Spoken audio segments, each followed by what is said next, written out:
अल्लाह ने अपना घर काबा सिर्फ मक्का में ही क्यों बनाया? 1400 साल पुराना हैरत अंगेज राज इस्लामी तारीख। क्या आपने कभी सोचा है कि पूरी दुनिया में लाखों जगह होने के बावजूद अल्लाह ताला ने अपना घर यानी काबा शरीफ सिर्फ मक्का मुकर्रमा में ही क्यों बनवाया? क्या इसके पीछे कोई खास हिकमत है? क्या यह जगह दुनिया की पहली इबादतगाह थी? और आखिर क्यों करोड़ों मुसलमान हर नमाज में इसी तरफ रुक करके सजदा करते हैं? इस वीडियो में हम कुरान, हदीस और इस्लामी तारीख की रोशनी में जानेंगे मक्का और काबा शरीफ का असली मकाम और वह राज जिसे बहुत कम लोग जानते हैं। वीडियो पसंद आए तो लाइक करें, शेयर करें और चैनल को सब्सक्राइब करना ना भूलें। अस्सलामु अलैकुम रहमतुल्लाहि व बरकातुहू। दोस्तों, आज हम एक ऐसे सवाल का जवाब जानने वाले हैं जो शायद हर मुसलमान के दिल में कभी ना कभी जरूर आया होगा। आखिर अल्लाह ताला ने अपना घर यानी काबा शरीफ दुनिया के किसी और हिस्से में नहीं बल्कि मक्का मुकर्रमा में ही क्यों बनाया? क्या यह सिर्फ एक इत्तेफाक है या इसके पीछे अल्लाह की कोई बड़ी हिकमत और राज छिपा हुआ है? आइए इस हैरत अंगेज सफर की शुरुआत करते हैं। इस्लामी रिवायतों के मुताबिक जब अल्लाह ताला ने जमीन और आसमान को पैदा किया तो सबसे पहले जिस जगह को बरकत दी गई वह मक्का की सरजमीन थी। कुरान शरीफ में अल्लाह फरमाता है, बेशक सबसे पहला घर जो लोगों के लिए मुकर्रर किया गया वह वही है जो मक्का में है, जो बरकत वाला और सारे जहानों के लिए हिदायत है। सूरह आले इमरान 96। यानी काबा दुनिया की पहली इबादतगाह है। लेकिन सवाल यह है कि मक्का ही क्यों? उल्मा बताते हैं कि मक्का धरती का वह मुकाम है जिसे अल्लाह ने अपनी रहमत और बरकत के लिए चुना। कुछ इस्लामी रिवायतों में आता है कि यही वह जगह है जिसके ठीक ऊपर 7वें आसमान में बैतुल मामूर मौजूद है, जहां हर रोज 70,000 फरिश्ते इबादत करते हैं और फिर दोबारा उनकी बारी नहीं आती। यह दिखाता है कि आसमान और जमीन के बीच एक खास रूहानी रिश्ता है। दोस्तों, उस वक्त मक्का एक सुनसान और बंजर वादी थी। न कोई हरियाली, न कोई नदी, न कोई आबादी।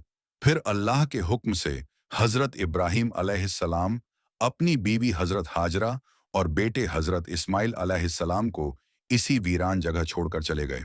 हजरत हाजरा ने पूछा, क्या यह अल्लाह का हुक्म है? हजरत इब्राहिम ने फरमाया, हाँ। तो हजरत हाजरा ने जवाब दिया, अगर यह अल्लाह का हुक्म है तो वह हमें कभी बर्बाद नहीं करेगा।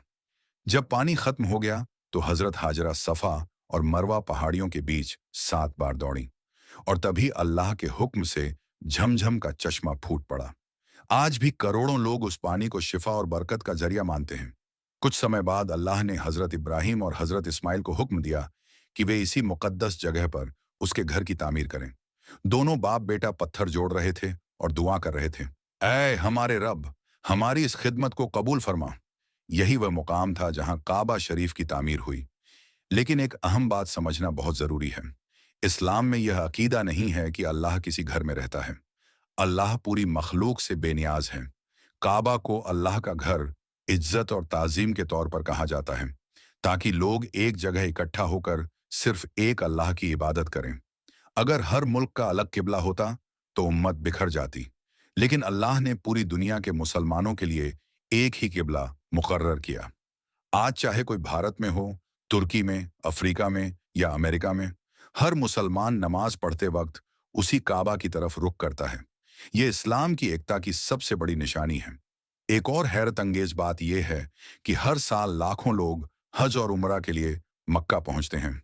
रंग अलग, भाषा अलग, मुल्क अलग, लेकिन सबका लिबास एक, सबकी दुआ एक और सबका रब एक। यही इस्लाम की खूबसूरती है। कुछ लोग पूछते हैं कि क्या काबा हमेशा से इसी शक्ल में था? इस्लामी तारीख के मुताबिक समय समय पर इसकी तामीर और मरम्मत होती रही है। हजरत इब्राहिम के बाद कुरैश ने भी इसकी तामीर की और बाद में कई बार इसकी मरम्मत हुई, लेकिन इसकी मुकद्दस हैसियत कभी नहीं बदली। दोस्तों, मक्का को चुनने के पीछे सिर्फ एक भौगोलिक वजह नहीं बल्कि अल्लाह की हिकमत, नबियों की कुर्बानियां और इंसानियत को एक उम्मत बनाने का पैगाम छिपा हुआ है। काबा हमें यह सिखाता है कि इंसान चाहे किसी भी रंग, नस्ल या मुल्क का हो, वह एक अल्लाह का बंदा है। आखिर में याद रखिए, अल्लाह को किसी घर की जरूरत नहीं बल्कि इंसानों को एक ऐसे मुकाम की जरूरत थी जहां से उन्हें तौहीद, इत्तेहाद और इबादत का पैगाम मिले। और इसीलिए अल्लाह ने मक्का मुकर्रमा को चुना और काबा शरीफ को पूरी उम्मत का किबला बनाया। अगर आपको यह जानकारी पसंद आई हो तो वीडियो को लाइक करें, अपने दोस्तों के साथ शेयर करें और हमारे चैनल को सब्सक्राइब करना न भूलें। अस्सलामु अलैकुम व रहमतुल्लाहि व बरकातुहू।